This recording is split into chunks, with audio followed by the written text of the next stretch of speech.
ඔව් ආදරණීය දරුදරියනි අපි මීට ප්‍රථම සාකච්ඡා කරමින් හිටියා 16 වන පාඩම් ඒකකයේ වන මානව සම්පත් කළමනාකරණය හා සම්බන්ධ පළවෙනි ප්‍රශ්න පත්‍රයට එන බහුවර්ණ විභාග ප්‍රශ්න. අපි 2000 වසරේ සිට 2018 දක්වා වැදගත් වන සියලුම බහුවර්ණ ප්‍රශ්න කතා කළා. ඉදිරියේදී අවශ්‍ය නැහැයි කියලා හිතන ප්‍රශ්න කීපයක් පමණක් මම ඉවත් කරා. ඒ නිසා නැවත නැවතත් විභාගවලට යොමු විය හැකි බහුවර්ණ ප්‍රශ්න සියල්ලම හොඳින් විවරණය කළා. අපි ඒකෙදි දැක්කා වඩාත්ම සංකීර්ණ ප්‍රශ්න, මධ්‍යස්ථ ප්‍රශ්න, සරල ප්‍රශ්න. වර්ග තුනම එනවා. ඒ තුනටම අපි ප්‍රවේශ වෙන ආකාරය. නිවැරදිව ප්‍රශ්නෙට ප්‍රවේශ වෙන්න. නිවැරදිව පිළිතුරු පහ අතර දෝලණය වෙන්න. දෝලන වෙලා නිවැරදි පිළිතුර තෝරන්නේ කොහොමද කියලා අපි අවබෝධය ලබා ගත්තා. මම හිතනවා දැන් ගැටලුවක් නැහැ. නමුත් අපි අද පාඩමෙන් තව දුරටත් මම ආදර්ශ ප්‍රශ්න කීපයකුත් හදලා තියෙනවා. විශේෂයෙන්ම 20යි 22 සහ 20යි 23 කියන විභාග දෙකම දෙකෙන් එකක් හෝ ඉලක්ක කරලා. මේ මම කරන ප්‍රශ්න එකක් හරි අනිවාර්යයෙන්ම 20යි 22 හෝ 20යි 23ට එන්න ඕනේ. ඒ කියන්නේ මම කරන ප්‍රශ්නේ මේ විදියටම හෝ මේ හා සමාන 80%ක්වත් සමාන ප්‍රශ්නයක් අවම එකක් එන්නම ඕනේ. උපරිම කීපයක් වුණත් එන්න පුළුවන්. ඒ නිසා ඒ කොටසත් බොහොම උනන්දුවෙන් සාකච්ඡා කරන්න බලමු. මුලින්ම පළවෙනි එක ආදර්ශ ප්‍රශ්න පළවෙනි එක මානව සම්පත් කළමනාකරණයේ මූලික අරමුණ ලෙස සැලකිය හැක්කේ. මානව සම්පත් කළමනාකරණයේ මූලික අරමුණ ලෙස සැලකිය හැක්කේ. මතකනේ මූලික අරමුණු ගොඩක් තියෙනවානේ. සේවක පිරිවැය අඩු කිරීම, යෝග්‍ය සේවකයන් හඳවා ගැනීම, අරමුණු කීපයක් කතා කරන්නේ. මූලික අරමුණ මොකක්ද? තෘප්තිමත් හා යෝග්‍ය ශ්‍රම බලකායක් බිහි කිරීම. යෝග්‍ය ශ්‍රම බලකායක් ඔස්සේ සංවිධාන ඉලක්ක ළඟා කර ගැනීම. තෘප්තිමත් හා යෝග්‍ය ශ්‍රම බලකායක් බිහි කර සංවිධාන ඉලක්ක ළඟා කර ගැනීම සඳහා උපරිම දායකත්වයක් ලබා ගැනීම. තෘප්තිමත් හා ක්‍රියාශීලී ශ්‍රම හමුදාවක් බිහි කර ලාභ උපරිම කර ගැනීම. ඉහත කිසිවක් නොවේ. ඉහත කිසිවක් නොවන්න බෑ. මේක උත්තරේ තියෙනවා. මොකද්ද හොඳම උත්තරේ? ප්‍රධානම අරමුණ, මූලික අරමුණ. අතිරේක අරමුණ නෙවෙයි. තෘප්තිමත් හා යෝග්‍ය ශ්‍රම බලකාය බිහි කිරීම පමණක් කිව්වොත් ඒක සාර්ථක නැහැ. ඒක මූලික අරමුණේ ආරම්භය විතරයි. මූලික අරමුණේ පැවැත්ම නෑ ඒකේ. යෝග්‍ය ශ්‍රම බලකායක් ඔස්සේ සංවිධාන ඉලක්ක ළඟා කර ගැනීම ඒකත් ගන්න පුළුවන්. ඒකත් ගන්න පුළුවන්කමක් තියෙනවා. ක්වෙස්චන් මාක් එක දාමුකෝ. තෘප්තිමත් ශ්‍රම බලකායක් ඔස්සේ සංවිධාන ඉලක්ක ළඟා කර ගැනීම. තෘප්තිමත් හා යෝග්‍ය ශ්‍රම බලකායක් බිහි කර සංවිධාන ඉලක්ක ළඟා කර ගැනීම සඳහා උපරිම දායකත්වයක් ලබා ගැනීම ඊට වඩා හොඳ නැද්ද? ඊට වඩා හොඳයි. ඇත්තටම මේක ඊට වඩා හොඳයි. තෘප්තිමත් හා ක්‍රියාශීලී ශ්‍රම හමුදාවක් බිහි කර ලාභ උපරිම කර ගැනීම කිව්වොත් වැරදි. ලාභ පමණක් නෙවෙයි ඉලක්ක තියෙනවා තවනේ. වෙළඳපොළ කොටස පුළුල් කරගන්න, වෙළඳපොළ කොටස ස්ථාවර කරගන්න, වෙළඳපොළ කොටස දිගුකාලීනව ක්‍රියාත්මක වෙන්න. ඒ වගේ හොඳම ඉලක්ක කියන එක. නිසා මේ දෙකෙන් හොඳම උත්තරේ මොකක්ද? යෝග්‍ය ශ්‍රම බලකායක් ඔස්සේ සංවිධාන ඉලක්ක ළඟා කර ගැනීම. ඒක සාපේක්ෂව හොඳයි. වෙනත් පිළිතුරු නැත්නම් ඒක තමයි හොඳම උත්තරේ. නමුත් තුන්වෙනි උත්තරේ තියෙනවා තෘප්තිමත් හා යෝග්‍ය ශ්‍රම බලකායක් බිහි කර සංවිධාන ඉලක්ක ළඟා කර ගැනීම සඳහා උපරිම දායකත්වයක් ලබා ගැනීම. ඒව තෘප්තිමත් වෙන්නත් ඕනේ, යෝග්‍ය වෙන්නත් ඕනේ. යෝග කියන්නේ නියම සුදුසුකම් තියෙන, පළපුරුද්ද තියෙන. තෘප්තිමත් කියන්නේ සතුටෙන් කැප වෙලා වැඩ කරන්න පුළුවන්. හරි. තෘප්තිමත් හා යෝග්‍ය ශ්‍රම බලකායක් බිහි කර සංවිධාන ඉලක්ක ළඟා කර ගැනීම සඳහා උපරිම දායකත්වය ලබා ගැනීම. ඕක තමයි හොඳම උත්තරය වෙනවා. පැහැදිලිම උත්තරේ 3. අපි බලමු දෙවෙනි එකත්. මානව සම්පත් කළමනාකරණයේ අරමුණක් නොවන්නේ. මානව සම්පත් කළමනාකරණයේ අරමුණක් නොවන්නේ. සේවක කාර්යක්ෂමතාවය ඉහළ දැමීම. සේවක පිරිවැය පාලනය කිරීම. සේවක සංවර්ධනය. සේවක සුබ සාධනයේ තහවුරු කිරීම. සේවකයන් පුහුණු කිරීම. මොකක්ද අරමුණක් නොවන එක? සේවක කාර්යක්ෂමතාව ඉහළ දැමීම අරමුණක් තමයි. මොකද සේවකයන් නිවැරදිව වැඩ කරන සේවක කණ්ඩායමකට පත් කරනවා. ඒක මානව සම්පත් කළමනාකරණය කරන අරමුණක්. සේවක පිරිවැය පාලනය කරන්න ඕනේ. මොකද සේවකයෝ කොච්චර හොඳ යෝග්‍ය තෘප්තිමත් සේවකයෝ හිටියත් ඉහළ ශ්‍රම ඵලදායීතාවක් ලබා දුන්නත් සේවක පිරිවැය අහස උසට ඉහළ නම් ලාභාන්තිකේ පහළ යනවා. තේරුමක් නැහැ. එහෙනම් සේවක පිරිවැයත් පාලනය කරගන්න එකත් හරි. මේකත් අරමුණ. අහන්නේ අරමුණක් නොවන එක. මේ අරමුණු. මම හරි දාන්නේ අරමුණු. සේවක සංවර්ධනය. ඔව් අනිවාර්යයෙන්ම සේවකයන්ගේ වැඩ ජීවිතයේ ගුණාත්මක භාවය වර්ධනය කිරීම කියලා අපි අරමුණක් කරේ. මතකද? ඒක තමයි සේවක සංවර්ධනය කියන්නේ. ඇත්තටම මානව සම්පත් කළමනාකරණයේදී බලනවා සේවකයා එක තැනක ඉඳන් නැතුව සේවකයාට ඉදිරියට යන අවස්ථාව දෙන්න. අත දෙන්න. වැඩ ජීවිතයේ ගුණාත්මක බව වැඩි කරන්න. එහෙනම් ඒකත් අරමුණක්. සේවක සුබ සාධනය තහවුරු කිරීම. සෑම සේවකයෙකුගේම හොඳ වෙල්ෆෙයාර් එකක් සේවක සුබ සාධනයක් අත්පත් කර දෙන්නත් බලාපොරොත්තු වෙනවා. මොකද සේවක සුබ සාධනය වර්ධනය කරලා සේවකයන්ගේ රැකියාවේ තත්ත්වය සුරක්ෂිත කිරීමත් මානව සම්පත් කළමනාකරණයේ ප්‍රධානම අරමුණක් වෙනවා. එහෙනම් ඒකත් අරමුණක්. අනේ නොවන එකයි සේවකයන් පුහුණු කිරීම. පුහුණු කිරීම අරමුණක් නෑනේ. පුහුණු කිරීම කාර්යයක්. මානව සම්පත් කළමනාකරණ ශ්‍රීතයට එන එක කාර්යයක් තමයි සේවකයන් පුහුණු කිරීම. එහෙනම් අන්න ඒක තමයි අරමුණක් නොවන එක. පැහැදිලිනේ? උත්තරේ එහෙනම් මේ පහ.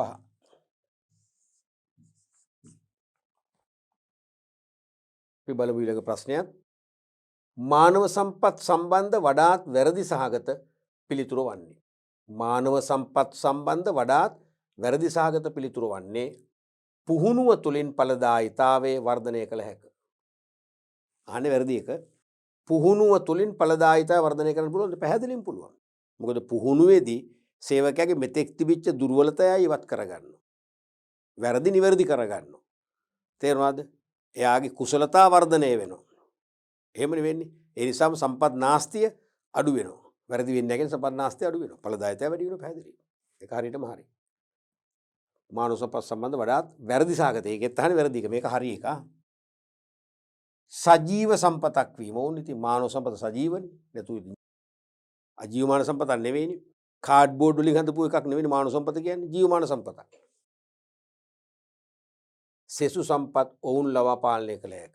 පැහැදිලිවම ජීවමාන සම්පත වන මානව සම්පත භාවිතා කරලා තමයි සෙසු සම්පත් පාලනය කරන්නේ. සෙසු සම්පත් හසුරුවන්නේ මෙහෙවන්නේ. එහෙනම් ඒකත් හරියටම හරි. කණ්ඩායම් ලෙස සේවයේදී හැක. කණ්ඩායම් ලෙස සේවයේදී හැක. හරිනේ. දැන් කොහොමත් මානව සම්පත් ගත්තම කලාතුරකින් මේ ලක්ෂයකට එක්කෙනෙක් දෙන්නෙක් හැරුණම වැඩි දෙනෙක් තනියම වැඩ කරන්න කැමති නැහැ. ඔබ කැමතිද විශාල ගොඩනැගිලි සහ පහසුකම් තියෙන පාසලක්. ඒ පාසලේ ඔබ විතරක් තනියම ඉගෙන ගන්න කැමතිද? අතිදක්ෂ ගුරුවරු ඉන්න අපිට උසස් පෙළ කියලා. උසස් පෙළ විෂයන් තුනටම අතිදක්ෂ ගුරුවරු තුන් දෙනෙක් කියන හොද්දට උගන්වනවා. කෙලින්ම අපි කියන්නේ දිය කරලා පොන වගේ ඔබට දැනෙනවා. ඒත් ඔබ තනියම ඉගෙන ගන්න කැමති නෑ. ඔබට තව යෙහෙලිය ඕනේ, යාළුවෝ ඕනේ. සෙල්ලම් කරන්න ඕනේ, කතා බහ කරන්න ඕනේ. පාසල් ජීවිතේ විඳින්න ඕනේ. විඳින්න බෑනේ තනියම. තනියම විදවන එකයි කරන්නේ. ඒ නිසා මානව සම්පතත් එහෙම තමයි. කණ්ඩායම් ලෙස සේවයේදී හැක. ඒගොල්ලෝ කණ්ඩායම් ලෙස වැඩ කරන්න පෙළඹෙනවා. ඒ නිසා කණ්ඩායම් වශයෙන් ගෲප් වර්කින් වලට ඒගොල්ලෝ බොහොම ලේසියෙන් භාවිතා කරන්න පුළුවන්. එහෙනම් ඒකත් හරි. නීති රීති තුලින් අභිප්‍රේරණය කළ හැක. ඒක මොකද කියන්නේ? සේවක අභිප්‍රේරණය කියන්නේ මොකද? ස්වකීය කැමැත්තෙන් සතුටෙන් තෘප්තිමත්ව සුපරීක්ෂකයන්ගේ හෝ ඉහළ කළමනාකාරීත්වයේ බලපෑම් වලින් තොරව ඒගොල්ලන්ගේ අභි ආයාචනා වලින් තොරව සේවකයම හිතලා බතලා අවස්ථානුකූලව කරන්න ඕන දේ කරලා කැමැත්තෙන් වැඩ කරනවා. ඒක තමයි අභිප්‍රේරණය කියන්නේ. ඒ අභිප්‍රේරණය පුළුවන් ද නීති රීති වගේ නැති කරන්න. අමාරුයි. නීති රීති වලට තියෙන බිය නිසා රැකියාව අහිමි වේ යන බිය. රැකියාව අහිමි වේ යන බිය. රැකියාව අහිමි වුණොත් මගේ කුටුම්බය අසරණ වෙනවාය කියන බිය හමුවේ වැඩ කරොත් මිසක කැමැත්තෙන් වැඩ කරන්නේ. නීති රීති වලින් සේවකයන් අභිප්‍රේරණය කරන්න බෑ. පුළුවන් තරම් සේවක නිදහස අවශ්‍යයි. නිදහස නීති රීති වලින් බන්ධනය කරන්න බෑ. ඒ නිසා මේ නීති රීති අභිප්‍රේරණය කරනවා කියන එක බොරු වැඩක්. ඒක වැරදි. එහෙනම් අහන්නේ වැරදි එකනේ. වඩාත් වැරදිසහගත පිළිතුර තමයි පහ. ඉස්සෙල්ලකෙත් පහ මේකෙත් පහ වෙන්න පුළුවන්. පුළුවන්ක ප්‍රශ්නයක් නැහැ. විභාගෙත් එහෙම වෙනවා. එකපාරක විභාගෙත් එක දිගට ප්‍රශ්න පහක් ආ උත්තරය අපි තුමු 3 වෙනික් කියලා පහෙම 3. ප්‍රශ්න පහක් එක දිගට. එහෙම ඉන්න පුළුවන්. මේ වගේ ළඟ ප්‍රශ්න දෙකක් ළඟ එකම උත්තරය වෙනවා කියන සාමාන්‍යයි. පැහැදිලිද? රයිට්. ඊළඟට අපි ගමු හතරවෙනි ප්‍රශ්නේ.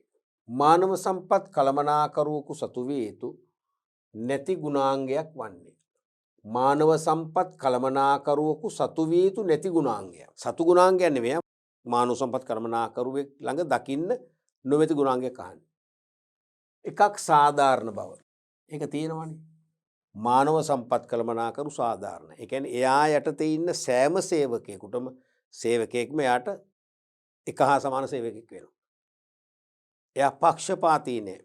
මානව සම්පත් කළමනාකරුගේ අතේ තියෙන්න පුළුවන් එක හැන්දයි. එක හැන්දෙන් හැමෝටම බෙදීම තමයි මේ සාධාරණ බව කියන්නේ. ඒ කියන්නේ සමානව සැලකීම. අපි හිතමු OT දෙනවා නම් අතිකාල සේවය දෙනවා නම් එකෙන් අමතර මුදලක් ලැබෙනවනේ. ඒක හැමෝටම දෙනවා. එක පිරිසකට Tamanට හිතවත් පක්ෂයට අතිකාල සපයනවා. හිතවත් නැතියට අතිකාල දෙන්නේ. නැත්නම් දුරස්ථ අයට දුර ඉන්න අයට ගෙවල් වලට යන අමාරුයි ඒගොල්ලන්ට අතිකාල නොදී ගෙදර යවනවා. ළඟ ඉන්න අයට පමණක් හැමදාම අතිකාල දෙනවා. අසාධාරණයි. ඒ නිසා හැමෝටම දෙන්න ඕනේ. සේවකයෙක් තමා අකමැත්ත මත අතිකාල එපයි කියන එක වෙනම කතාවක්. හැමෝටම දෙන්න ඕනේ. ඒකයි සාධාරණ බව කියන්නේ. අපක්ෂපාතී බව. අනිවාර්යෙන් මානව සම්පත් කළමනාකරුට පක්ෂයක් නැහැ. එයා නිර්පාක්ෂික වෙන්න ඕනේ. එයා අපක්ෂපාතී වැඩ කරන්න ඕනේ. හිතවත්කම්, ඥාතිකම් වෙන පක්ෂපාතීකම් කිසිවක් බෑ. සේවකයෝ හැමෝම එකයි මට කියන මතය එයා වැඩ කරන්න ඕනේ. අපක්ෂපාතී වීම එක හරි. ගුණාංගය. සේවක චර්යා හඳුනා ගැනීම හැකියාව. අනිවාර්යයෙන්ම සේවක චර්යා හඳුනා ගන්න පුළුවන් වෙන්නත් ඕනේ. ඒ චර්යාව කොහොමද? තනිවත් සාමූහිකවත්. සේවකයෙක් තනිව වැඩ කරනකොට එයා හැසිරෙන්නේ කොහොමද? එයා නිශ්ශබ්දද? කරබාගෙන වැඩේ කරගෙන යනවද නැද්ද? වැඩේ කාර්යක්ෂමව කරනවද? කණ්ඩායමකට එකතු වුණාම එයා කලබලකාරයෙක්ද? රැකියාවේ රාජකාරී පැත්තක තියලා ආයතනයේ කඩාකප්පල් කිරීමේ වැඩවලට පෙළඹෙනවද? නැත්නම් සෙසු සේවකයන්ට වැඩ කරන්න දෙන්නේ නැති කරදරකාරයෙක්ද? අන්න ඒ වගේ ඒ සේවක චර්යා හඳුනා ගැනීම හැකියාව තියෙන්න ඕනේ. තනිවත් සාමූහිකවත්. තනිව වැඩ කරද්දිත් කණ්ඩායමක් එක්ක වැඩ කරද්දිත් දෙකේම එකම චර්යාව නම් ගැටලුවක් නෑ. චර්යා දෙකක්. දැන් සමහරට ඔබ දැන ඔබ නිවෙස්යේදී හරිම විනයානුකූලව දෙමව්පියන්ට හැදිලා තියෙනවා. ඔබ නිශ්ශබ්ද චරිතයක්. නමුත් පාසලට ගියාම කලහකාරී චරිතයක්. ඒ දිහා ගෙදර ඕනට වඩා නීති රීති පනවල ඔබ ඔබේ මානසික නිදහස බෙල්ලට හිර කරොත් මොකද වෙන්නේ? ඔබ මේ නිදහසේ ගන්නේ ඔබට ඒක පීඩනයක්. ඒ පීඩනේ මුදා හරින්නේ පාසලේදී. ළමයි කරඬු කරනවා, විහිළු කරනවා, ඉස්කෝලේ කට්ටි බයිනවා, විවිධ දේවල් කරනවානේ. ඒ වගේ. එතකොට සේවක චර්යා හඳුනා ගැනීම හැකියාව මානව සම්පත් කළමනාකරුට තිබිය යුතුමයි. සමහර ආයතනවල මානව සම්පත් කළමනාකරුවෝ සේවකයන්ගේ ලිස්ට් හදාගෙන මේකත් හරියට කොට සේවකයන්ගේ ලිස්ට් එකක් හදාගෙන අපි තු සේවකෝ ඉන්නෝ කියලා 25ක් ගොඩ ඉන්නවා මේ කරන්න අමාරුයි. ඒ දැන් පුළුවන් කම්පියුටර් එකක් හදාගෙන පුළුවන් කරන්න. තව සහායකෙක් එහෙම දාගෙන සේවකෝ 25ක් කියනකො 25 ගේම නම් තියෙන ලිපිනියන්. ඒගොල්ලෝගේ ස්ථිර පදිංචි. ඒගොල්ලන්ගේ එතන ඉඳලා ආයතනයට ඇති දුර. ඒගොල්ලෝ ඉන්නේ බස් එකේද? එයාලගේ මෝටර් බයික් එකේද? කාර් එකේද? තේරෙනවද? පයින්ද? හැම දෙයක්ම දාලා තියෙනවා. පවුලේ විස්තර. අපි සේවිකාවක් නම් ස්වාමි පුරුෂය ඉන්නවද? එයත් එක්ක පවුල් ජීවිතයක් ගත කරනවද නැද්ද? ස්වාමි පුරුෂය දාලා ගිහිල්ලාද? තේරෙනවද? ඒ වගේම දරුවන් ඉන්නවද? පිරිමි දරුවෝ කීයද? ගැහැණු දරුවෝ කීයද? මෙන්න මේ වගේ. ඒ වගේ දරුවන්ගේ තත්ත්වය අධ්‍යාපනය ලැබනවා නම් ඒ ලැබෙන බව. සමහර මේවා අකුරෙන්ම නෙවෙයි සංඛ්‍යා තියෙන්නේ. දරුවෝ සංඛ්‍යාව තියෙන සංඛ්‍යාවලින්. අපි තුමු රිකැලි 5ක්. දරුවෝ 5යි. 3 දෙනෙක්. 3යි. එහෙම නැත්නම් අපි මේ වගේ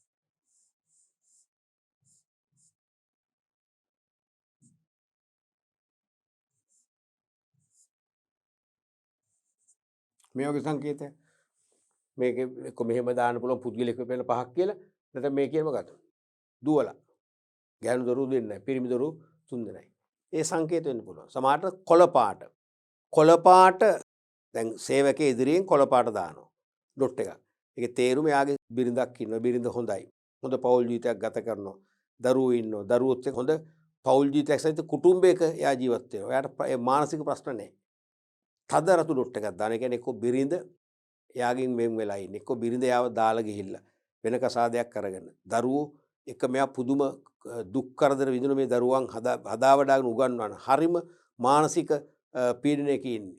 යන්නේ ඒ සංකේත වලින් හරි විස්තර වලින් හරි ඒ සේවකයන්ගේ සියල්ල දානවා. දැන් අපි හිතමු උදේ වැඩට එන කාලය තුර අපි හිතමු උදේ 8:00 වැඩ පටන් ගන්නේ 7:45 8:00 කාල වගේ අතරතුර ප්‍රධාන මාර්ගයක බෝම්බයක් පිපිරුවා. පාරේ ගමන් ගත්ත වාහන මොටරසයිකල් ගන්නකොට හානි වුණා කියලා මෙසේජ් එකක් ආවොත් එහෙම මානව සම්පත් කළමනාකරු දැනගන්න ඔය පාරෙන් ඉන්නේ කවුද? එයාලගේ ලිස්ට් එක තියෙනවා. මොටර් බයික් එකෙන් එන්නේ කවුද? මොටර් බයික් කීපෙකුත් හානලා තියෙනවා. අන්න මොටර් බයික් කියනවා ඒ සා බී කියලා දෙන්නේ. අපේ එහෙනම් වහාම අපේ දෙන්නට වෙච්ච දේ හොයන්න කටයුතු කරනවා. ඒ වගේ අනික මේ මානව සම්පත් කළමනාකරු සේවකයන්ගේ විනයානුකූල ප්‍රශ්නවලදී විනය පරීක්ෂණ පොත්වල විනය දඬුවම් දෙද්දී මෙයාගේ මේ අතේ තියෙන සේවකයන්ගේ සේවක චර්යා ලේඛනය හොඳින් පරිශීලනය කරනවා. දැන් ස්වාම පුරුෂයා වශයෙන් සේවකයා වැඩ කරනවා. එයාගේ බිරිඳ නෑ. බිරිඳ දාලා ගිහිල්ලා ළමයි පුංචි කාලෙම. නමුත් මෙයාට ළමයි 4 දෙනෙක් ඉන්නේ. ළමයි 4 දෙනා හදා වඩාගෙන උගන්වන පුදුම කැපකිරීමක් කරනවා. ඒ කැපකිරීමේදී යාට වෙන ජීවත් කරවන්න ක්‍රමයක් නැති නිසා තමයි රස්සාවට නැත්නම් රස්සාවට ඉන්න වෙලාවකුත් නැහැ. උදේ පාන්දර 4ට නැගිටලා දරුවන්ට කෑමෝ වෙලා, දරුවන් නැගිටලා තේ හදලා දීලා, ඉස්කෝලේ නැඳුම් අයන් කරලා දීලා, ළමයි ඉස්කෝලේ යවලා තමයි තමන් එන්නේ. කුවිප්ලවයක් කරලා එන්නේ. ඉතින් ඒ සේවකයාගෙන් පොඩි විනය විරෝධී වරදක් වුණා නම් අපි තුමු සතිර දිනක් දෙකක් චුට්ටක් වැඩට එන්න පරක්කු වෙන. හැබැයි අවසන් වෙලා මේ හැමෝම යනකම්ම හරියා වැඩ කරනවා. ඒක කවර් කරනවා. නම් ඒ වගේ වරදක් වුණත් එයාට ඇක්ෂන් ගන්න හොඳ නැහැ. එයාට ඇක්ෂන් ගත්තොත් එයා පිස්සෙක් වෙනවා. එයාගේ දරුවෝ අනාථ වෙනවා. අන්න ඒ වගේ මානව සම්පත් කළමනාකරුට සේවක චර්යා හඳුනා ගැනීම හැකියාව හොඳින්ම තියෙන්නට ඕන. ඊළඟට ඉවසීමෙන් තීරණ ගැනීම හැකියාව. අනිවාර්යයෙන්ම ඉවසීම තියෙන්න ඕනේ. මොකද මානව සම්පත් කළමනාකරු සේවකයන් හා සම්බන්ධ තීරණයි ගන්න. සේවකෙක් මාරු කරන දඩුවම් මාරුවක් ඈතට. ඒ සේවකයන් පීඩනයටපත් වෙනවා. පෞල් ජීවිතේ පවදදර යන්න පුළුවන්. ඒ සේවකයන්ගෙන් මානව සම්පත් කළමනාකරුට ශාරීරික හා මානසික පීඩා එල්ල වෙන්න පුළුවන්. ඒ නිසා අනිවාර්යයෙන්ම ඉවසීමෙන් තීරණ ගන්නත් ඕන. තේරුණාද? මානසිකව තීරණ ගන්නත් ඕනේ. අනිත් එක සේවකයින්ට පක්ෂපාතී බව. එහෙම ඕනේ. මානව සම්පත් කළමනාකරුවෙක් සතු වේතු නැති ගුණාංගයක් තමයි ඒක. මොකද මානව සම්පත් කළමනාකරු සේවකයන්ට පක්ෂපාතී වෙන්න ඕනේ නැහැ. ෆ්‍රෙන්ඩ්ලි හිටියට කමක් නැහැ. සුහදව මිත්‍රශීලීව වැඩ කරන්න කමක් නැහැ. පක්ෂපාතී වෙන්න ඕනේ නැහැ. මානව සම්පත් කළමනාකරු අනිවාර්යයෙන්ම අපක්ෂපාතී වෙන්න ඕනේ. එහෙනම් උත්තරේ මොකද්ද? මානව සම්පත් කළමනාකරුවෙක් සතු විය යුතු නැති ගුණාංගය තමයි සේවකයන්ට පක්ෂපාතී වීම. මෙන්න මේක තමයි මේකත් හරි. මේක තමයි උත්තරේ. සතු විය යුතු නැති ගුණාංගය තමයි සේවකයන්ට පක්ෂපාතී වීම. පහ. පක්ෂපාතී වෙන්න ඕන. එයා නිර්පාක්ෂික වෙන්න ඕන. හැමෝටම මේකයි සාධාරණම කෙනෙක් ඒකනේ. ඊළඟට බලන්න පස්වෙනි ආදර්ශ ප්‍රශ්නය. රැකියාවේ වගකීම් පැහැර හරිමින් සේවකයින් කළමනාකාරීත්වය සමග ගැටුම් ඇති කර ගැනීම වැළැක්වීම සඳහා රැකියාවේ වගකීම් පැහැර හරිමින් සේවකයින් කළමනාකාරීත්වය සමග ගැටුම් ඇති කර ගැනීම වැළැක්වීම සඳහා ආරම්භයේදීම උපයෝගී වන නිවැරදි ලේඛන යුගලය වන්නේ. තේරුණාද? රැකියාවේ වගකීම් පැහැර හරිමින්.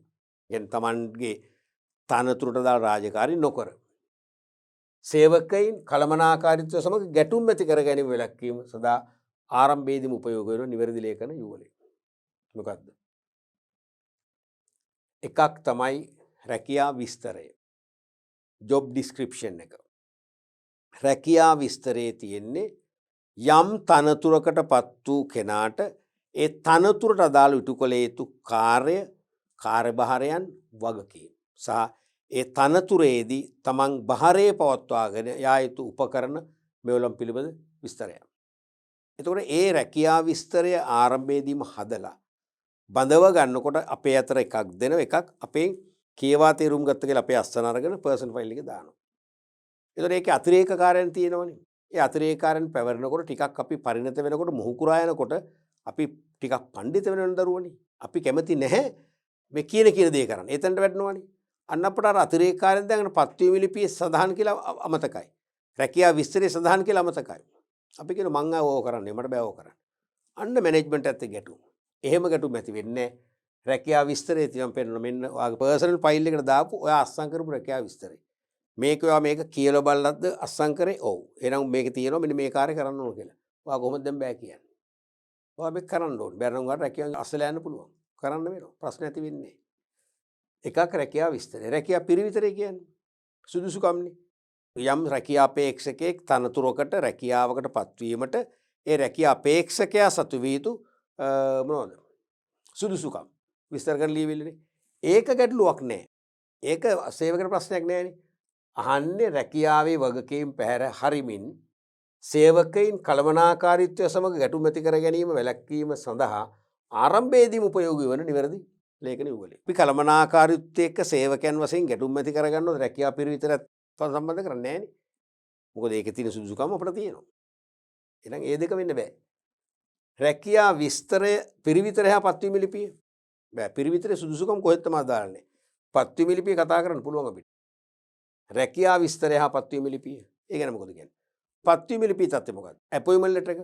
පත්වීමේ ලිපිය කියන්නේ යම් තනතුරකට බඳවාගත් සේවකයෙකු විධිමත් ලෙස ඒ තනතුරේ පිහිටුවාලීමට භාවිතා කරන ලිඛිත සාක්ෂිය.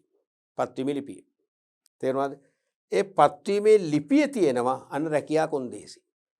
ඔබ දිනපතා මෙන්න මේ කාර්යන් කළ යුතුයි කියලා. එහෙනම් ඒ කාර්යන් පැහැර හරින්නත් බෑ. එහෙනම් රැකියා විස්තරයේ පත්වීමේ ලිපියේ තමයි තියෙන්නේ යම් තනතුරකට පත්වෙන අයට කරන්න සිදුවන රාජකාරීන් විස්තර කර තියෙන්නේ. එහෙනම් අනිවාර්යයෙන්ම වගකීම් පැහැර හරිමින් සේවකයින් කළමනාකාරීත්වය සමග ගැටුම් ඇති කර ගැනීම වැළැක්වීමේ සඳහා ආරම්භයේදීම උපයෝග කරන නිවැරදි ලේඛන දෙක තමයි රැකියා විස්තරයයි මොකද්ද? පත්වීම ලිපියයි. රැකියා විස්තරය සඳහන් කරපු කාර්යන් අපිට කරන්න බෙදලා ඉන්නවා. පත්වීම ලිපියේ නම් කරන ලද තනතුරට අදාළව නම් කරන ලද කාර්යයන් ඉටු කරන්නට අපි බැඳිලා ඉන්නවා. ඒවට අපි ප්‍රතික්ෂේප කරන්න බෑ. ප්‍රතික්ෂේප කරන එකම දේ අපිට රැකියාවෙන් අයින් වෙන්න පුළුවන්. එහෙනම් උත්තරේ 3. ඒකත් මෙතෙක් කවදාකවත් අහන්න හිතලවත් නැති ප්‍රශ්නයක්. ඇහුවොත් ලංකාවේ ගොඩක් අය ලියන එක නෑ. ඔබ නිවැරදිව පිළිතුරු ලියලා ලකුණු ගන්න පොලිමේ ඉදිරියෙම ඉන්නව ඇති.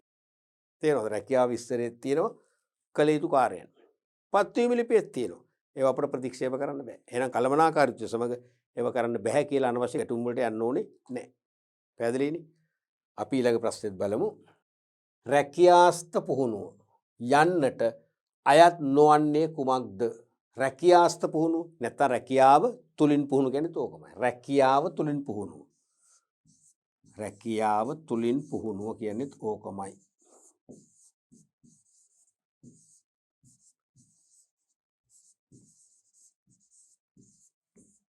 මොකද on the job training මතකයි නේද?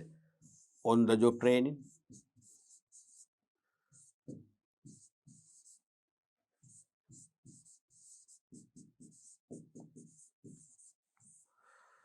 on the job training නැත්නම් රැකියාව තුලින් පුහුණුව කියන්නේ රැකියාස්ත පුහුණුවමයි. කියන්නේ නවකයා කෙලින්ම රැකියාවේ නවකයාට කෙලින්ම රැකියාවේ පිහිටුවල රැකියාවේ රාජකාරීන් කරන්න අවස්ථාව දීලා ජ්‍යෙෂ්ඨයන් විසින් ඔහුට මඟ පෙන්වීම කළ එයාගේ අඩුපාඩු නිවැරදි කරනවා. ඒක තමයි රැකියාස්ත පුහුණුව කියන්නේ. එතකොට රැකියාස්ත පුහුණුව යන්නට අයත් නොවන්නේ. රැකියාස්ත පුහුණුවට අයිති නැති එක. ආදුනිකත්ව පුහුණුව. රැකියා භ්‍රමණය, සීමා වාසික පුහුණුව ඉන්ටර්න්ෂිප්, සමාකරණය, භූමිකා රංගනය. මොකද හිතෙන්නේ? on the job training වලට ගන්න බැරි එකක් තියෙනවා උතන. මොකද්ද ගන්න බැරි එක? භූමිකා රංගනය පුළුවන්. භූමිකා රංගනයේදී අපිට යම්කිසි තනතුරක වැඩ කරන්න දීලා ජේෂ්ඨව බලනවා අපි ඒක හරියට වැඩේ කරනවද නැත්නම් අපිට උපදෙස් අපෙන්න මේක නිවැරදි කරන්න කියලා. ඒකත් රැකියාස්ත පුහුණුවක් තමයි. සමාකරණය අනිවාර්යමනේ. සමාකරණයේ සිමියුලේෂන් ආධුනිකත්ව පුහුණුව කෙලින්ම ගුවන් නියමුවේ කතාව අපි කතාරේ කලින් මතකනේ. ගුවන් නියමුවට ගුවන් යානේ පදවන්න දීලා මුලින්ම න්‍යායාත්මක දෙනුම දීලා රිටන් එක්සෑම් තියලා පාස් වුණාන් පස්සේ කෙලින්ම ගුවන් යානේ මොකද්ද ගුවන් කුටියට අරගෙන ගිහිල්ලා ගුවන් කුටියේ නියමිත ආසනයේ වාඩි කරවල ජ්‍යෙෂ්ඨයන් ළඟ ඉඳගෙන මොකද කරන්නේ? උඩුවෝනේ අවශ්‍ය පුහුණුව ලබා දෙනවා. එහෙනම් ඒකත් රැකියාස්ත පුහුණුවක් තමයි. රැකියාව තුලින් පුහුණුව තමයි. සීමා වාසික පුහුණුව ඉන්ටර්න්ෂිප් චාර්ටඩ් එකවුන්ටන්සි කරනකොට විශ්වවිද්‍යාලයට ගිහලා ඔබ එකවුන්ටන්සි ඩිග්‍රී එක කරනකොට ඔබට ඉන්ටර්න්ෂිප් එකක් ඕනේ. අවුරුද්දක් වගේ කාලයක් කොහරි චාර්ටඩ් එකවුන්ටන්ට් කෙනෙක් යටතේ වැඩ කරලා පුහුණු වෙන්න ඕනේ. එහෙම වැඩ කරලා පුහුණු වුණා කියලා සාතිකයක් ගෙන දෙන්නත් ඕනේ. නැත්නම් ෆයිනල් රිසල්ට්ස් ඔබට අවුට් කරන්නේ නැහැ. ඔබ අතරපත් කරන්නේ නැහැ. මෙඩිකල් කොලෙජ් සිලෙක්ට් වුණාන් පස්සේ ඔබ කවදා හරි වෛද්‍ය විද්‍යාලයේ න්‍යායාත්මක පාඩම් කොටස් අවුරුදු 4ක් තුර නිම කරන් පස්සේ ඔබට පහසු ආරෝග්‍ය ශාලාවකට ඔබ අනුයුක්ත කරනවා. වාට්ටුවක් හෝ වාට්ටු කීපයකට අනුයුක්ත කරනවා. ඒ ආරෝග්‍ය ශාලාවේ ජ්‍යෙෂ්ඨ විශේෂඥ වෛද්‍යවරුන්ගේ උපදෙස් මඟ පෙන්වීමට ඔබ තවදුරටත් ප්‍රායෝගික පුහුණුවක් ලබනවා. ඒතර ඒකත් සීමාවාසික පුහුණුව කියන්නේ මොකද? රැකියාව තුළින් පුහුණුවක්. ඇයි කෙලිම රැකියාව දීලානේ. එයාට වෛද්‍යවරයෙක් කෝවරියක් වශයෙන් වැඩ කරනවාද? එකම දේ ජ්‍යෙෂ්ඨ වෛද්‍යවරුන්ගේ සෙවණි වෙන්නේ. එතකොට රැකියා භ්‍රමණේ ජොබ් රොටේෂන් ඒකත් හරි. රැකියා භ්‍රමණේ එක් අතකින් අභිප්‍රේරණ ක්‍රමයක්. එක් අතකින් පුහුණු ක්‍රමයක්. ඒ කියන්නේ රැකියා භ්‍රමණේදී වෙන්නේ එකම කාර්යයක දිගු කොලක් නියැලීමෙන් ඇතිවන කාන්සිය නිසා කාර්ය නීරස වෙලා කාර්ය අතපසු වීම කාර්ය වැරදි ආකාර සිදු කිරීම වගේ ප්‍රශ්න ඇති වෙන්නේ නැහැ නේ. තේරුණාද? මේකෙදි වෙන්නේ මාස දෙකෙන් තුනෙන් වගේ එක එක රැකියා අතර මාරු කරන නිසා මේ අලුත් අත්දැකීම් ලැබෙනවා. අලුත් දෙයක්, අලුත් රැකියාවක්, අලුත් ක්ලයන්ට්ස්ලා, අලුත් ගනුදෙනුකරු හමු වෙන්නේ. ඒක අපට වාසදායකයි. තේරුණාද? ඇයි? සේවකයා මානසිකව තෘප්තිමත් වෙනවා. ඒකාකාරී බවින් මිදෙනවා. තේරුණාද?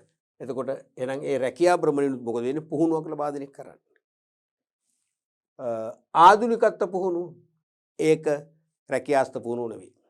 ඒක රැකියාස්ත පුහුණුව නොවේ. තේරුණාද? ඒ කියන්නේ ආධුනිකත්ව පුහුණුව කෙලින්ම රැකියාව දෙන්නේ නැහැ. ඔය විශේෂ ශිල්පීය තනතුරු මෙකැනික් ඉලෙක්ට්‍රිෂියන් ඒ වගේ තනතුරු වලට අරගෙන අවුරුද්ද දෙකක්ද පුහුණුව ලබා දෙනවා. ඒකෙදි ඒගොල්ලන්ට මේ මොකද්ද කෙලින්ම රැකියාවකින් බාර දෙන්නේ. පුහුණුවෙන් පස්සේ මට ඒගොල්ලෝ අයින් කරනවා. සමහර විට ඒගොල්ලෝ හොඳ නම් ඒගොල්ලෝ අදාළ රැකියාවේ ස්ථිර කරනවා. පැහැදිලිද? එවනම් ඒක තමයි රැකියාස්ත පුහුණුවන්ට අයත් නොවන්නේ. මොකද මේක ආධුනිකත්ව පුහුණුව. රැකියාවෙන් බාහිරව ආයතනයේ පුහුණු අංශයක මේ පුහුණුව ලබා දෙන්නේ. එහෙනම් ඒක බාහිර පුහුණුවක්. රැකියාස්ත පුහුණුවක් නෙවෙයි. එහෙනම් උත්තරේ 1. අපි ඊළඟ ප්‍රශ්නට යමු. 7 වෙනි ආදර්ශ ප්‍රශ්නය. පහත x තීරුවෙන් මානව සම්පත් කළමනාකරන සංකල්ප හා y තීරුවෙන් ඒවට අදාළ තොරතුරු දැක්වේ. පහත x තීරුවෙන් මානව සම්පත් කළමනාකරන සංකල්ප තියෙනවා. y තීරුවෙන් ඒවට අදාළ තොරතුරු දැක්වෙනවා. අහන්නේ ඉහත x සහ y තීරු නිවැරදිව ගැලපෙන පිළිතුර තෝරන්න. මේක ජනප්‍රිය ප්‍රශ්නයක් නේ පේපර් එකේ. x තීරුව තියෙනවා සමාකරණය. අර ආකෘති පුහුණුව කියන එක සීමා වාසික පුහුණුව ඉන්ටර්න්ෂිප්. අර වෛද්‍යවරුන්ට වරලත් ගණකාධිකාරවරුන්ට පාඨමාලාවෙන් පස්සේ ડોක්ටර්ස්ලට නම් ජ්‍යෙෂ්ඨ වෛද්‍යවරු යටතේ නැත්නම් ප්‍රධාන ගණකාධිකාරීවරු යටතේ ක්වොලිෆයිඩ් වෙන්නට ඕනේ. ඒක තමයි සීමා වාසික පුහුණුව කියන්නේ. ආධුනිකත්ව පුහුණුව කියන්නේ ශිල්පීය තනතුරු වල අයට කිසියම් ආධුනික සේවා කාලයක් නියම කළ ඒ කාලය තුල න්‍යායාත්මකව සහ ප්‍රායෝගිකව දෙකෙන් පුහුණුව ලබා දෙන එකයි. රැකියා භ්‍රමණය කියන්නේ කාලීනව රැකියාවන් කීපයක් අතර මාරු කරලා අත්දැකීම් දීලා පුහුණුවක් ලබා දෙන එක. ලේසි යෝගෙති. කාර්මික ශිල්පීන්ට givisagත් කාලයක් තුල අදාළ වැඩාංශයක් තුල ලබා දෙන පුහුණුවයි. කාර්මික ශිල්පීන්ට givisagත් කාලයක් මාස 6ක් අවුරුද්දක් 2ක් 3ක් ඒ වගේ තුල අදාළ වැඩාංශයක් තුල ඒ කියන්නේ ඒ ආධුනික කාර්මික ශිල්පියාගේ විෂය අනුව ඒ විෂයට ගැලපෙන අංශයක මොකද වෙන්නේ? යොදවලා පුහුණුවක් ලබා දෙනවා. එන එකට හරියට මොකද්ද? ආධුනිකත්ව පුහුණුව. කාර්මික ශිල්පීන්ට givisagත් කාලයක් තුල අදාළ වැඩාංශයක් තුල ලබා දෙන පුහුණුවයි. කාර්මික ශිල්පීන් කොම මෝටර් මෙකැනික්, වෙල්ඩර්, ටින්කර් නේ ටින්කරින් බාසු නේ ඒ වගේ ශිල්පීන්නේ givisagත් කාලයක් තුල. ඒ කියන්නේ අදාළ වැඩාංශයක් තුල givisagත් කාලේ මාස 6ක් අවුරුද්දක් 2ක් වගේ කාලයක් තුල අදාළ වැඩාංශය කියන්නේ ටින්කරින් බාස්ව දාන්න ඕනේ පේන්ටින් බූත් එකට නෙවෙයිනේ. ටින්කරින් ඩිපාර්ට්මන්ට් එක මෙකැනික් දාන්න ඕනේ මෙකැනිකල් ඩිවිෂන් එකට නේ. අදාළ වැඩාංශය තුල ලබා දෙන පුහුණුව. මොකද්ද? ඕක තමයි ආධුනිකත්ව පුහුණුව කියන්නේ. ආධුනිකත්ව පුහුණුව නම් එකට ගැලපෙන්නේ සීවලට ගැලපෙන්නේ එකයි. ගුවන් නියමුවන්ට කොමාන්ඩෝ බටයින්ට ප්‍රායෝගික ලෙස ලබා දෙන පුහුණුව. ගුවන් නියමුවන්ට කෙලින්ම ගුවනක් හදන්න බැහැනේ. නේ අහස් ගැබක් හදන්න බැහැනේ. හදලානේ තියෙන්නේ. හදලා එහෙනම් ගුවන් යානයක් හදන්න පුළුවන්. හදපු ගුවන් යානයක එකගෙන ගිහලා පදවගෙන ගිහිල්ලා නැත්නම් පදවගෙන ගිහිල්ලා පුහුණුවක් ලබා දෙන එක. මොකද්ද? සමාකරණය. මේකට එන්නේ දෙක. සමාකරණ නැත්නම් ආකෘති පුහුණුව. නැත්නම් ආකෘති පුහුණුව කියන්නේ මේක කියලා ඔළුවේ තියාගන්න ඕනේ. ආකෘති පුහුණුව.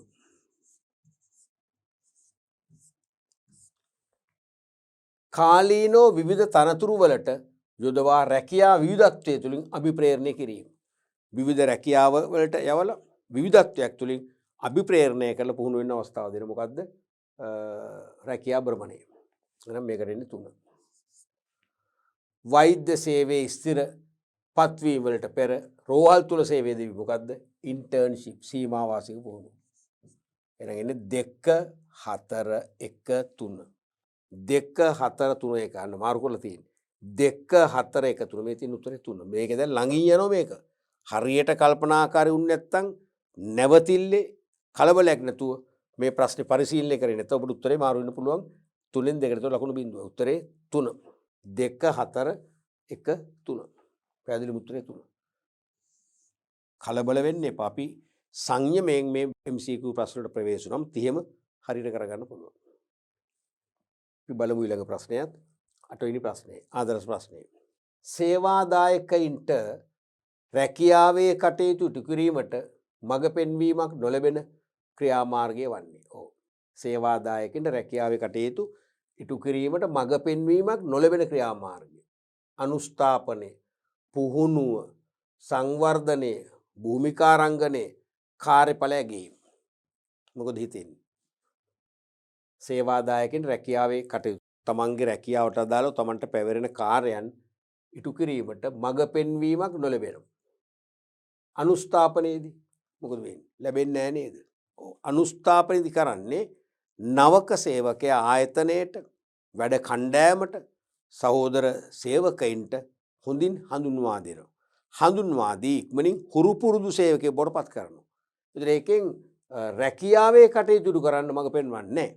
එයාට රැකියාවේ හොඳින් යෙදෙන්න අන්‍යය සමග මිත්‍රශීලීව සහයෝගයෙන් අවබෝධයෙන් රැකියාවේ නියැලෙන්න අවශ්‍ය පසුබිම හදනවා. ඉක්මනින් හුරු කරාම. හුරු පුරුදු කිරීමන කරන්නේ. හුරු පුරුදු කිරීම. රැකියාව අද තියෙන ආයතනයයි ආයතනයේ පරිසරයයි පිළිබඳව හුරු පුරුදු කිරීම තමයි මේකෙන් කරන්නේ. පුහුණුවක් නෙවෙයි. එහෙනම් මඟ පෙන්වීමක් ලැබෙන්නේ නැහැ රැකියාවකට ඉටු කරන්න. මේක තමයි උත්තරේ. පුහුණුව අනිවාර්යෙන් ලැබෙනවා. සංවර්ධන ඒකෙත් ලැබෙනවා කල්පනා කරුවන්ට. භූමිකාරංගන ඒකත් පුහුණුවක් නෙති. පුහුණුවක් හෝ සංවර්ධනයක් කල්පනා කරුවන්ට තමයි ගොඩක් කරලා මේක තියෙන්නේ. ඒකෙන් ලැබෙනවා. කාර්යඵල ඇගීම. කාර්යඵල ඇගීමට පස්සේ කියන්නේ සේවකයන්ගේ කාලීනව අධීක්ෂණය කළ සේවක කටයුතු කාර්ය සාධනය වෙනීම. මතකනේ පර්ෆෝමන්ස් අප්‍රේෂල් කියලා කිව්වේ කාර්ය සාධනය වෙනීම. ඒතර ඒකෙදි කාර්යඵල ඇගීමක් කරාම රැකියාවේ කටයුතු කරන්න මඟ පෙන්වීමක් වෙනවා පැහැදිලිවම වෙනවා. කාර්යඵල ඇගීමක් කරපු සමහර අපිට වෙන වෙනම රිපෝට් එකක් දෙනවා සහතිකයක් දෙනවා. ඒක තියෙන ඔබ මෙන්න මේ දක්ෂතා දැක්වුවා. නමුත් මේ අංශ ඔබ නිවැරදි කරගත යුතුයි. අන්න අපිට එනම් නිවැරදි කරගන්න අවස්ථාවක් ලැබෙනවා. එහෙනම් අන්න ඒකෙත් මොකද වෙන්නේ? එහෙනම් පොඩි මුහුණුවරක් තියෙනවා. ඒකත් අපි ඒ නිසා ගන්න මේ දෙකම ගන්නවා. ගත්තොත් උත්තරේ මොකද්ද? ගත්තොත් උත්තරේ අපි දෙකම ගන්නවා.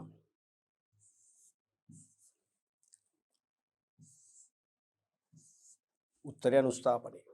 පැහැදිලිව මම කියන්නේ ඒක මුලින්ම අපිට දැනෙනවා ඒක තමයි මේ වෙන්නේ පුහුණුව නේ රැකියාවේ කටයුතු ඉටු කරන්න මඟ පෙන්වීමක් නොලැබෙන කියන්නේ පුහුණුවක් ලබා නොදෙන ක්‍රමය තමයි අනුස්ථාපනය.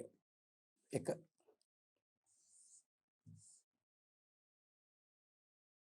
9 වෙනි ප්‍රශ්නය.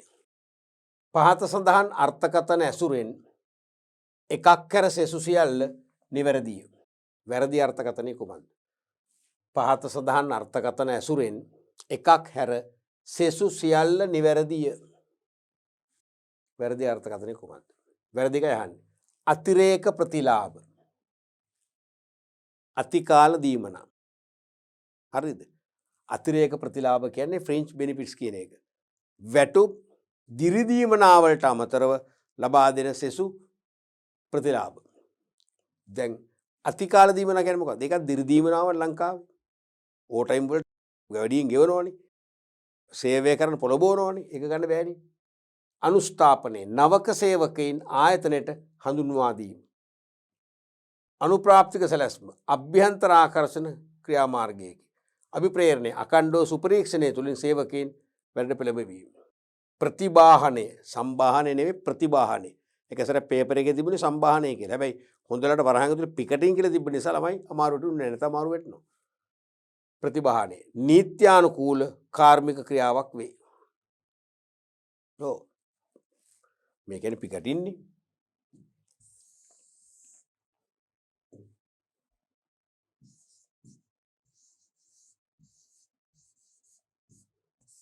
පිකට් එක ගන්න කියන්නේ ඒ කියන්නේ ආයතන ඉදිරිපිට හෝ ප්‍රසිද්ධ ස්ථානයක ආයතනයක ඉදිරිපිට හෝ ප්‍රසිද්ධ ස්ථානයක සටන් පාට රැගත් පුවරු ස්ලෝගන්ස් සටන් පාට රැගත් පුවරු සහිතව දිවා කැම්පේදී හෝ නැත්නම් එහා සමාන සුළු කාලයක් තුල වැඩවරීමක් කරනවා. කරලා පාලක පක්ෂයට අනතුරු ගවනවා අපේ ඉල්ලීම් දෙන්නේ නැත්නම් අපි මහා පරිමාණ වැඩවර්ධනයකට ගමන් කරන බව.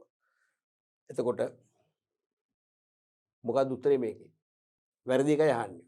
ප්‍රතිබාහනය නීත්‍යානුකූල කාර්මික ක්‍රියාවක් ඒක හරිය. මේකට මේ පිකට් එකේ ගහුවල සේවක කවුරුත් අයින් කරන්න බෑ. ඒක වෘත්තීය ක්‍රියාමාර්ගයක්. අභිප්‍රේරණය අඛණ්ඩව සුපරීක්ෂණය තුළින් සේවකයින් වැඩට පෙළඹවීම. අභිප්‍රේරණය අඛණ්ඩව සුපරීක්ෂණය තුළින් සේවකයින් වැඩට පෙළඹවීම. ඒක හරියද? මොකද අඛණ්ඩ සුපරීක්ෂණය තුළින් කිව්වම හැමදාම මොකද ඒ සේවකයෝ පස්සෙන් ඉන්න ඕන සුපරීක්ෂකයෝ. සුපරීක්ෂකයෝ ඉඳි වැඩ කරනවා. ඒගොල්ලෝ එහෙම වෙච්ච ගමන් ආරංචි වෙච්ච ගමන් මොකද වෙන්නේ? වැඩ කරන්නේ. එයා සාර්ථකයි.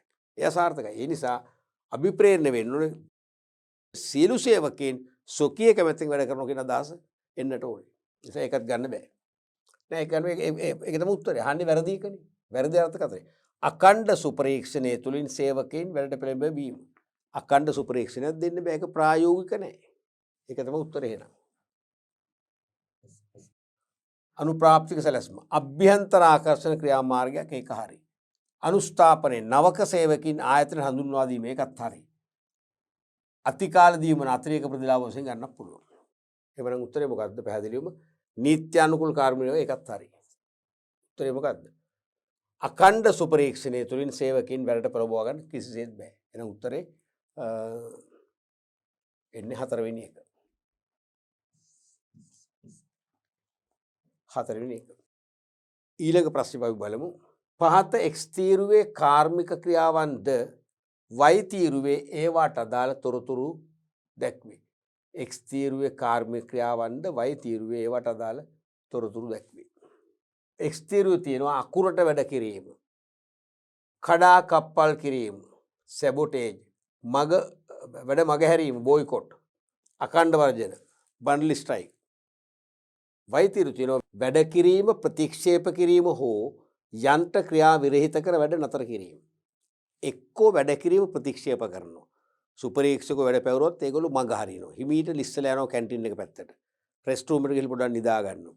එහෙම නැත්නම් යන්ත්‍රයක් ක්‍රියා විරහිත කරනවා. යන්ත්‍රයක කොටසක් ගලවනවා. ගලවලා අපි හිතමු ළඟ වනාන්තරයක් නම් වනාන්තරයට විසි කරනවා. හොයන්නම් බෑ. එහෙමත් ඒ කොටස ගෙදර අරන් යනවා. ඒ කොටස නැතුව පණ ගන්නවන්න බෑ. ඉතින් ඒ කෑල්ල ලේසියෙන් මාකට් එක හොයාගන්නත් බෑ. හොයාගන්න දින කීපයක් යනවා. ඒක සිංගප්පූරුවෙන් ආනයනය කරන්න වෙනවා. එතකොට සති දෙකක් විතර නිකන් ඉන්න ඕනේ. මොකද වෙන්නේ? වැඩ කරන්න බෑ. නිකම්ම වැඩ නතර වෙනවා. අන්න ඒක තමයි බොයිකොට් කියන්නේ. වැඩ මගේ හැරීම, කඩාකප්පල් කිරීම. තේරෙනවද? ඔව්. එතකොට වැඩ මගේ හැරීම. හරිනේ? 1. ඊට පස්සේ ඉල්ලීම් ඉටුවන තෙක් වැඩ වැරීම. ඒ කියන්නේ වැඩ වැරීමක් කියන්නේ වැඩ වර්ජනයක් නේ. වැඩ වර්ජනේ නතර වෙන දිනයක් නෑ. ඉල්ලීම් ඉටු වෙන්නේ කවදද? ලබනාත්මෙද ලබනාත්මෙ දක්වාත් වර්ජනය කරනවා. ඒ කියන්නේ මාස අවුරුද්දක් දෙකක් වුණත් වර්ජනය කරන්න පුළුවන්. ඒකට කියන්නේ මොකද්ද? අඛණ්ඩ වර්ජන. මේ දින බන්ඩල් ස්ට්‍රයික්. එහෙනම් දෙවෙනි එක.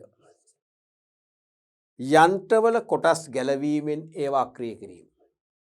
යන්ත්‍රවල අර ක්‍රියා විරහිත කිරීමනේ. යන්ත්‍රවල කොටස් ගලවලා ඒවා වැඩ කරන බැරි තත්ත්වයටපත් කරනවා. ඒ මොකද්ද? ඒ අනිවාර්යෙන්ම කඩාකප්පල් කිරීම. එතකොට ඒක රෙන්නේ සැබොටේජ්. කඩාකප්පල් කිරීම. කඩාකප්පල් වැඩක් නේ කරන්නේ. යන්ත්‍රේ කොටසක් ගලවලා ඒක සංගවනවා. එක්කෝ විනාශ කරලා දාන කුළුපට්ටම් කරලා. ඒක නැතුව යන්ත්‍රවලින් වැඩ ගන්න බෑ. මොකද්ද? කඩාකප්පල් කිරීම. ඊට පස්සේ සේව්‍යයන්ට ආයතනයේ වසා දැමිය නොහැකි වන ලෙස රාජකාරී ඉටු නොකොළද ආයතනය තුලම රැඳී සිටීම. සේව්‍යයන්ට ආයතනය වහලා දාන්න බැරි වෙන්න ආයතනෙම රැඳිලා ඉන්නවා. රාජකාරී ඉෂ්ට කළෙත් නැහැ. තනතුරු වැඩ කළෙත් නැහැ. ආයතනය තුල රැඳිලා ඉන්නවා. වහන්න විදියකුත් නැහැ. මොකක්ද ඒකට කියන්නේ? වැඩවල නොයෙදීම. වැඩවල නොයෙදීම. අංක 4. සිටින්. ඇවිල්ලා ඉන්නවා ආයතනය වහන්න බෑ මේගොල්ලෝ යන්නෙත් නැහැ. තේරෙනවද ප්‍රශ්නයක තුන සිටින්. වැඩවල නොයෙදීම. අවශ්‍යතාවය අනුව සොයා බලා සේවාවල නියැලීමෙන් වැළකීම. ඒ කියන්නේ අවශ්‍යතාවය අනුව සොයලා බලලා තමන්ට පැවරෙන කටයුතු සේවාවල නියැලෙන්නේ නැහැ. එහෙම කරන්නේ තමන්ගේ රැකියාවට අදාළ මූලික කටයුතු විතරක් කරනවා. කරලා පැත්තකට යනවා. මොකද්ද? අකුරට වැඩ කිරීම. work to rule. 5. අකුරට වැඩ කිරීම. එහෙමනම් උත්තරේ එන්න ඕනේ 5 3 1 2 4. බලමු උත්තරේ කොහොමද කියලා තියෙන්නේ. 5 3 1 4 2 නෙවෙයිනේ. 5 3 1 2 4 එක නේද? 5 3 1 2 4. 5 3 1 2 4 මෙන්න මේක. මෙතන තියෙනවා 5 3 1 4 2 එකක් විතරක් මාරුලා.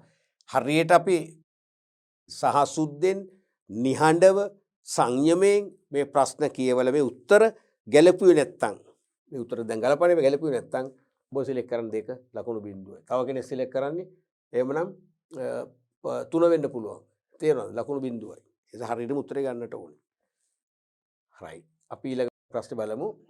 මානව සම්පත් කළමනාකරුට අයත් කාර්යයක් නොවේ. මානව සම්පත් කළමනාකරුට අයිති කාර්ය වපසරියක් තියෙනවනේ. අයිති නැති එක. උසස් කිරීම, බඳවා ගැනීම, සුපරීක්ෂණය, කාර්යඵල ලැබීම, විනය කළමනාකරණය. මොකක්ද අයිති නැති? HRMට Human Resource Managerට අයිති නැති මොකද? උසස් කිරීම අයිතියිනේ. එයා තමයි ප්‍රොමෝෂන් කිරීමට නිර්දේශ කිරීම කරන්නේ. ප්‍රොමෝෂන් එක කල් දාන්නෙත් එයා. අත්හිටුවන්නෙත් එයා. බඳව ගැනීමත් එයාගේ ප්‍රධාන කාර්යයක්. සුපරීක්ෂණේ නෑ. ඒක එයාගේ ප්‍රධාන කාර්යයක් නෙවෙයිනේ. සුපරීක්ෂණය කරන්නේ එයා නෙවෙයිනේ සුපරීක්ෂකවරු. එහෙනම් ඒක තමයි මම හිතන උත්තරේ. කාර්යඵල ලැබීම මානව සම්පත් කළමනාකරු කරනවා. විනය කළමනාකරණයත් මානව සම්පත් කළමනාකරුම ඉෂ්ට කළා. එහෙමනම් උත්තරේ මොකද්ද? 3. උත්තරේ 3. උත්තර පැහැදිලිම උත්තරේ 3. වෙන මේකට ව්‍යාතිරේක නැහැ. පැහැදිලිනේ? ඔව්. අපි මේකෙත් දාලා නේ. ඔය ඉස්සෙල්ලා මාක් කරන්න උත්තර කීයද? 4 මතකනේ? 4. ඒකෙත් පිළිතුර 4. මේකේ 3. ඔව්. එතකොට අපි ආදර්ශ ප්‍රශ්න 11ක් කතා කරා.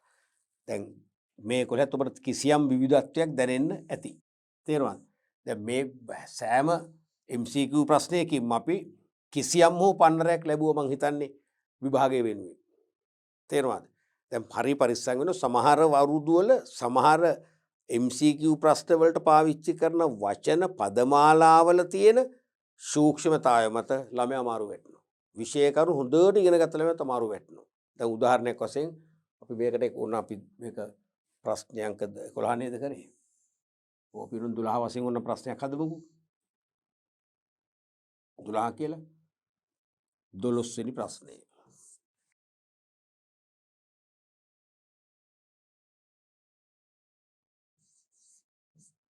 මානව සම්පත් කළමනාකරන ශ්‍රීතයට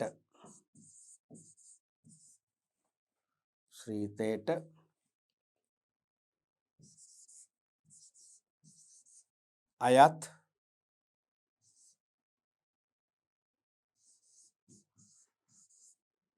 නොවන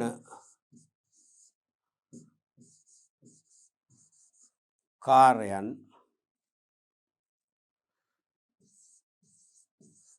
පහත දැක්වෙන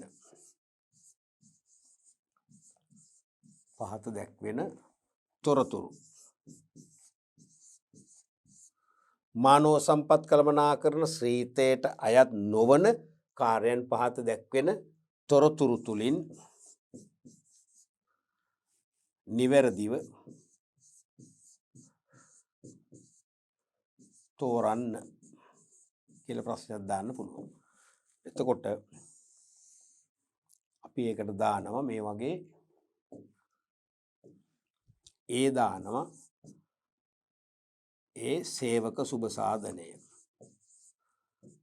සේවක සුබ සාධනය. B දාමු.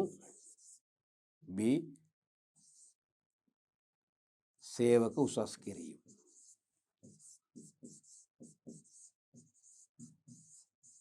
උසස් කිරීම. 2 ඒකේ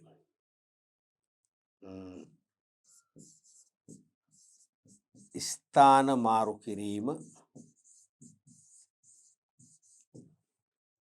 B වැටුප් ගෙවීම. 3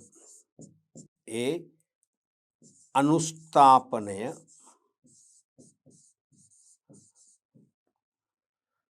B පුහුණුව හා සංවර්ධනය.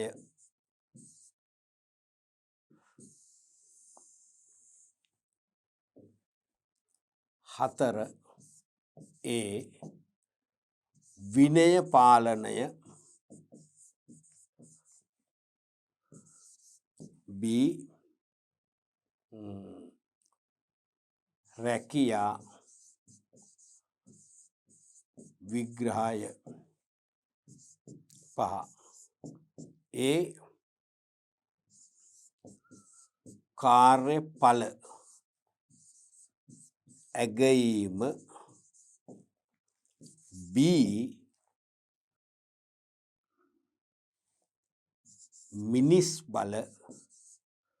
මිනිස් බල සැලසුම් කරණය.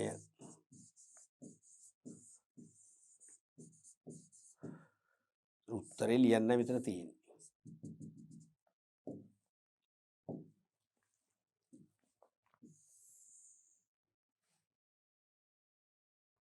මානව සම්පත් කළමනාකරණ ශ්‍රේතයට අයත් නොවන කාර්යයන් පහක් දැක්වෙන තොරතුරු තුලින් නිවැරදි තෝරන්න. 1 සේවක සුබ සාධනය. B සේවක උසස් කිරීම. ඒක අදාළයිනේ. සේවක සුබ සාධනයේ මානව සම්පත් කළමනාකරණය වගේ ඉටු කරන ප්‍රධානම සේවාවක්. සේවකීන්ට උසස් වීම ලබා දීමත් මානව සම්පත් කළමනාකරණයේ ප්‍රමුඛතම කාර්යයක් වෙනවා. අදාළ නැති නෑ, ඒක අදාළයි. 2 ස්ථාන මාරු කිරීම. වැටුප් ගෙවීම අදාළයිනේ. උනේද? බැලූ බැල්මට අදාළයිනේ. ස්ථාන මාරු කිරීමකම අපිට කෙලින්ම මතක් වෙන්නේ මාරු කිරීම. සේවකින් මාරු කිරීමත් මානව සම්පත් කළමනාකරණයේ ශ්‍රේතයක්. නැත්නම් කාර්යයක්. වැටුප් ගෙවීමත් කාර්යයක් කියලා එකපාරට මතක් වෙන්නේ. ඇයි වැටුප් පහ වේතන පරිපාලනයේ මානව සම්පත් කළමනාකරණ ශ්‍රේතයේ කාර්යයක්නේ. වැටුප් ප්‍රතිපත්ති තීරණය කිරීම. තේරෙනවද? වැටුප් ප්‍රතිපත්ති සාධාරණව සැකසීම. එහෙම කරද්දි සලකා බැලූ සාධක. තේරෙනවද? ඒක හරි. නමුත් එහෙම වැටුප් ප්‍රතිපත්තියක් හදලා අවම වැටුපක් තීරණය කරන්නේ මානව සම්පත් කළමනාකරණ අංශයෙන් තමයි. නමුත් වැටුප් ගෙවන්නේ අංශයෙන්ද නෑ. වැටුප් ගෙවන්නේ පරිපාලන අංශයෙන් නැත්නම් මූල්‍ය අංශයෙන්. වැටුප් ගෙවන්නේ මූල්‍ය හෝ පරිපාලන අංශයෙන්නේ. මානව සම්පත් කළමනාකරණ අංශයෙන් කරන්නේ වැටුප් ප්‍රතිපත්ති හදන එක විතරයි. වැටුප් ගෙවන්නේ. අන්න වැටුප් ගෙවීම කියන එක ඉතින් මානසිකව සූක්ෂම ලෙස ඔබ ප්‍රශ්නට යට වෙන්න එපා. ප්‍රශ්නට හසු වෙන්න එපා. තේරුණාද? සේවකයන් මාරු කිරීම මානව සම්පත් කළමනාකරණයට අයිති. නමුත් මේ කියන්නේ ඒ මාරු කිරීම නෙමෙයි. මොකද ස්ථාන මාරු කිරීම. ඒ කියන්නේ ආයතනයේ පවතින ස්ථානයේ කාර්යාලය, කම්මල, ගබඩාව වෙන තැනකට ගෙන යාම. ඒකයිති කොහොමද? අග්‍ර කළමනාකරුවන්. මානව සම්පත් කළමනාකරුවන් අයිති නේ. දැක්කද? මේක බැලූ බැල්මට මානව සම්පත් කළමනාකරණ කාර්යයක් වශයෙන් තමයි දැනෙන්නේ. හසු වෙන්න පේවර. එහෙනම් මේක තමයි උත්තරේ. අයිති නැති කාර්යය තමයි මේක. තේරෙනවද? මේක තමයි උත්තරේ. එහෙනම් මේක තමයි උත්තරේ. අනුස්ථාපනය. B පුහුණු හා සංවර්ධනය අනිවාර්යෙන්ම මානව සම්පත් කළමනාකරණ ශ්‍රේතයේ කාර්යයන්. විනය පාලනය, රැකියා විග්‍රහය අනිවාර්යෙන්ම මානව සම්පත් කළමනාකරණයේ ශ්‍රේතයන්. ඒකම කාර්යඵල ඇගීම, මිනිස් බල සැලසුම් කරන්නේ අනිවාර්යෙන්ම මානව සම්පත් කළමනාකරණයේ ශ්‍රේතයන්. එහෙනම් ඒකට අයිති නැති එක තමයි ස්ථාන මාරු කිරීම, වැටුප් ගෙවීම. ස්ථාන මාරු කිරීම, වැටුප් ගෙවීම. තේරුණාද? එතකොට පිළිතුර තමයි නම් 2. පිළිතුර තමයි 2. අන්න ඒ වගේ පරිස්සම් වෙන්න ඕන. තේරුණානේ? හොඳයි. ඒතර අපි අද පාඩමෙනුත් කළේ අර මානව සම්පත් කළමනාකරණය කියන පාඩම් ඒකකයට අදාළව අපි විභාග ප්‍රශ්න ගණනාවක් සාකච්ඡා කිරීමෙන් පසුව තවදුරටත් මේ අවසාන අන්තිම ආසන්න විභාග 3 වන 2021 2020 2019 වර්ෂ 3 ප්‍රශ්න පත්‍ර හොඳින් පරිශීලනය කරලා 20යි 22 20යි 23 අනුමාන කරමින් විභාගයට එළඹිය හැකි බහුවර්ණ ප්‍රශ්න කීපයක් අපි විවිධත්වයෙන් යුක්ත බහුවර්ණ ප්‍රශ්න කීපයක් නිර්මාණය කළා. අපි ඒකෙනුත් පන්නරේ ලබාගත් විභාගයට අවශ්‍ය පිළිතුරු ලිවීමේ තාක්ෂණය වර්ධනය කරගන්න. දැන් මොනවද ඉතුරුලා තියෙන්නේ? කිසිවක් නැහැ. එකම එක දෙයක් තියෙනවා. ඒ මොකද්ද? ඔබට පුළුවන් දැන් නිවසේ සිට මේ අපි කළා වගේ බහුවර්ණ ප්‍රශ්න කීපයක්ම නිර්මාණය කරන්න. ඔබට හොඳම දේ තමයි ඔබ ඉගෙනගත්ත පාඩම තියෙනවනේ. දැන් මානව සම්පත් කළමනාකරණය අපි පාඩම් 12ක් කරන්න දරුවනේ. ඒ 12 මෙනෙහි කරගන්න නැත්නම් ඔක නැවත පරිශීලනය කරන්න කරලා ඒ 12න් අපි එක පළවෙනි එකෙන් එක බහුවර්ණ ප්‍රශ්නයක්. දෙවෙනි එකෙන් බහුවර්ණ ප්‍රශ්න දෙකක්. තුන්වෙනි එකෙන් බහුවර්ණ ප්‍රශ්න තුනක් ටික ටික වැඩි කරන්න. වැඩි කරලා මතකද 11 වෙනි පාඩම කාර්මික සම්බන්ධතා ප්‍රශ්න ගොඩ අහනවානේ. ඒකෙන් බහුවර්ණ ප්‍රශ්න 6ක් 7ක් 8ක් විතර නිර්මාණය කරන්න. කොටිම බහුවර්ණ ප්‍රශ්න ඔබ 15ක් හදන්න 20ක් හදන්න මේකෙන් හොඳටම ඇති. ඔබ මේ පාඩම් 12 හැබැයි 12ම ආවරණ වෙන්න ඕන. ඔබ අපි හිතමු ඔබ තුන්වන පාඩමට කැමතියි කියලා ඒකෙන් විතරක් හදලා හරියන්නේ නැහැ. අපි දැන් පාඩම් 12ක් කරානේ ලෙසන් 12ක් කරානේ. තේරෙනවද? යුනිට් එකේ මානව සම්පත් කළමනාකරණය කියන යුනිට් එකේ ඒකකේ ලෙසන් 12ක් කළා. ඒ 12ටම සාධාරණයක් වෙන ආකාරයෙන් අඩුම ගානේ එකකින් බහුවර්ණ ප්‍රශ්න දෙකක් තුනක්වත් නිර්මාණය වෙන්න ප්‍රශ්න ටිකක් නිර්මාණය කරන්න. හරිද? ඒක කරලා බලන්න. ඒක කරාම ඔබ මේ දීප එඩියුකේෂන් පාඨමාලාව හරහා අපි උගන්වපු න්‍යායාත්මක විෂය සංකල්ප ඉබේම ඔබට මතකේ රැඳෙනවා ඇති. ඔබට පුදුම විදියට විශ්වාසවන්ත මානසිකත්වයක් ඇති වෙනවා. දැන් තියෙන අවිශ්වාසවන්ත මානසිකත්වෙන්නේ විභාගයට අපට යන්න පුළුවන් වේද මේ මට්ටමේ. තාමත් අපට නිකන් විෂය බෑ වගේ. තාමත් නිකන් ඔළුව වැඩ කරන්නේ නැහැ වගේ. කොහොමනේ ඔබ හරි පසුගාමීනේ. පසුගාමී නැහැ. පසුගාමීත්වයේ සිට පෙරගාමීත්වයට ළඟා වෙන්න පුළුවන්කම ලැබෙනවා. එවැනි ආදර්ශ ප්‍රශ්න නිර්මාණයක් කරා. මේක අනිවාර්යයෙන්ම කරන්න ඕනේ. එහෙම කරනකොට අපි ඔබ මෙනෙහි කරගන්න අපි විවිධාකාරයේ බහුවර්ණ ප්‍රශ්න රටාවන් අපි දැක්කා.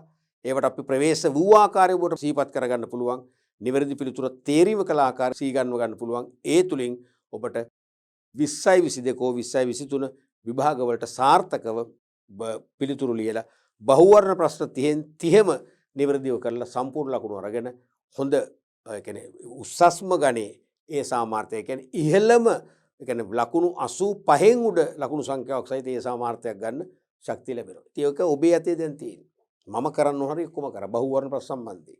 අපි ඉදිරි පාඩම් වලදී තවදුරටත් වාස්තික ප්‍රශ්න පත්‍රය නම් පළවෙනි ප්‍රශ්න පත්‍රය තව තියෙනවා. සැපේම් වර්ගයේ ප්‍රශ්න රටා දෙකක්. Supply type. ඒ කියන්නේ හිස්තන් පුරවන ප්‍රශ්න සහ නිශ්චිත පිළිතුරු අපේක්ෂිත ප්‍රශ්න. අපි මේ ප්‍රශ්න වල විභාග ප්‍රශ්න සාකච්ඡා කළා. මේ වගේ ආදර්ශ ප්‍රශ්න සාකච්ඡා කළා. සම්පූර්ණයෙන්ම මානව සම්පත් කළමනාකරණයෙන් ෆස්ට් පේපර් එකට කිසිදු චකිතයකින් තොරව ලියන්න අවශ්‍ය මානසික ශක්තිය ලබා දෙනවා. ඒ නිසා අපි ඉදිරි පාඩම් පරිච්ඡේදත් පරිශීලනය කරනවා කියන විශ්වාසය සහ ඒක අනිවාර්යයෙන්ම කරන්න ඕනේ. දැන් විභාගයට ළඟයි එන්නේ ළඟ වෙනවනේ. තව මාස 4ක් වගේ තමයි සුද්ධ ඔබට විභාගයට තියෙන දෙසැම්බර් විභාගෙ පැවැත්වුවොත්. තේරුණාද? මේක ලෑස්ති වෙන්න එපා. හොඳයි. අපි එහෙනම් ඊළඟ පාඩම් පරිච්ඡේදයෙන් හමු වෙලා ඒ தත්ත්වේ අපි තහවුරු කරගන්න උත්සාහ කරමු.